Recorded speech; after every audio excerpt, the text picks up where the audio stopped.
when you see the title of this video, you're probably thinking, how on earth can cardio stop you from losing weight? But hear me out, 'cause it actually is very valid. It definitely can happen. Depending on what you do in your plan and how you train, you can be using it to a point where it's actually doing you more harm than good. So first of all, if you're someone that trains early in the morning or in the afternoon, this definitely applies to you much more than it does in someone that trains in the evening. So to illustrate my point, I can actually tell you a story that actually happened to me, because I was doing this mistake myself. I was doing so much cardio, but it was actually doing me more harm than good, and I can tell you why. Well, back in the day when I used to love doing the Stairmaster, I used to do like around 45 minutes at one point, and then at one point I really got all the way up to 90 minutes and 2 hours per session.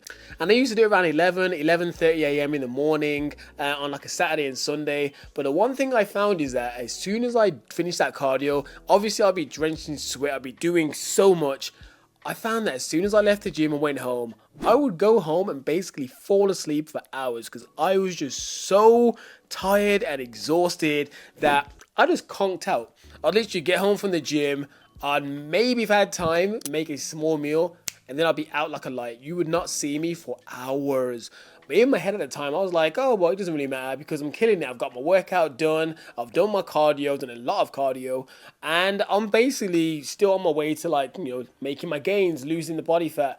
However, I realized I was hitting a stall when I started doing this. Over the weeks, I wasn't really making much changes. And I was like, how on earth can I not be making changes? I'm doing more cardio than ever, and I'm just not seeing the needle move. I'm not seeing the changes in the mirror move or all either. What's going on? And it wasn't until I started realizing when I'm doing this cardio, yeah, it's great. But if I'm then dramatically reducing my movement throughout the rest of the day because I'm exhausted, then it's not really worth it, especially the fact that it wasn't just the nap that was doing the harm. When I woke up from the nap, I would still be fairly tired, so throughout the rest of the day, I was barely moving. For example, I would get up from the sofa less, I'd move less, simply because my body was still that shattered, because the Stairmaster is no joke, especially when I got to the point when I was doing 2 hours in one sitting. When I tell you I was a zombie on those days for the rest of the day, because my body just couldn't catch up, because the Stairmaster is a very taxing exercise.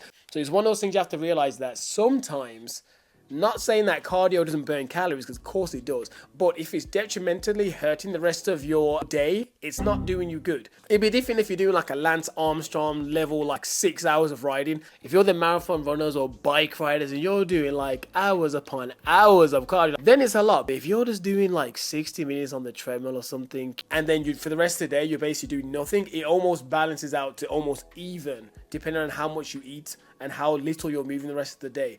So the thing you need to realize is that that's not what you want to go for. It's almost like you're working harder, not smarter. And the reason why I say that this definitely impacts people, obviously, that train in the morning, the afternoon more, is because obviously there's more hours left in the day. Because when I used to do this very same thing, but when I used to train in the evening, so I used to do this whole thing at like 10, 11 o'clock at night, it wasn't an issue because when I went home, I'd want to conk out. And during the rest of the day, earlier in the day before I went to the gym, I've still done all my daily movement and all the stuff I was normally going to do. So there was no impact because I was doing all the hard cardio at night. So when I did get home, I was conking out like a light. And when I woke up, by that time, I was actually fully refreshed. It was more the fact that because I moved that cardio to earlier in the day, especially on the weekends, it was just not, it was not allowing me to perform my best throughout the day when I was outside of the gym. So the one thing you need to realize is that if you're someone that does cardio a lot right now, but you may be going through this now, think, how often do you move? Are you doing the same mistake? So the key thing you have to always know is do not overestimate, or underestimate I should say, your total daily energy expenditure, which is also known as your TDE.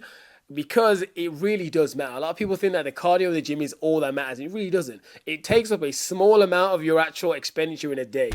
You actually walking and moving, little simple things throughout the day, even moving your hands and stuff, is much more of a calorie burner over the course of a full 24 hours than just going to the gym and doing something for like an hour and a half. It really is that simple. With that being said, the solution to this is if you're someone that actually does enjoy doing cardio that much and your routine is it's the morning or the afternoon. I cannot train at night, which is understandable. When I was doing that at 11 p.m, people thought I was insane. Because in all fairness, it does sound kind of crazy.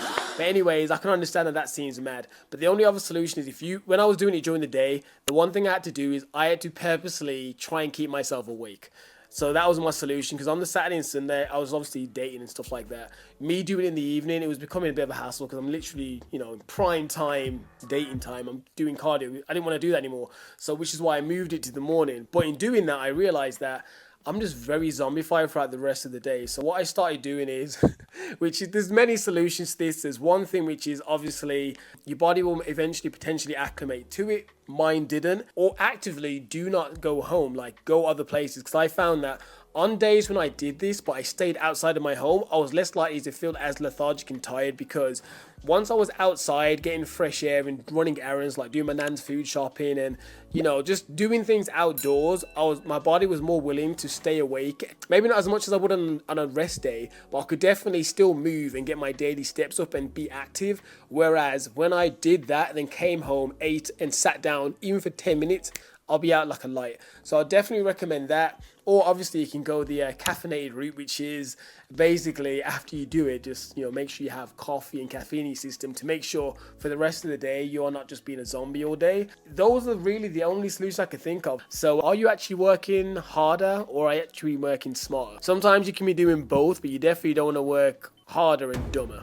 But I want to share this mistake that I was making back in the day, because it is one that a lot of people don't think about. Because when you think I'm doing loads of cardio, you automatically think you're doing the right thing. However, if it really does impede and reduce the amount of daily movement you do afterwards throughout the rest of the day, it's not going to work. You know what I mean? Outside of the marathon riders that are doing it for like literally 6 hours and stuff, if you're not in that ballpark, which most of us won't be, this is definitely something you should be aware of. And especially if you're someone that just simply weight trains in the gym, then you definitely are probably overestimating how much calories you burn. Anyways, be sure to like the video if you like this tip, and be sure to comment down below any other questions you may have in regards to fitness. See you in the next one.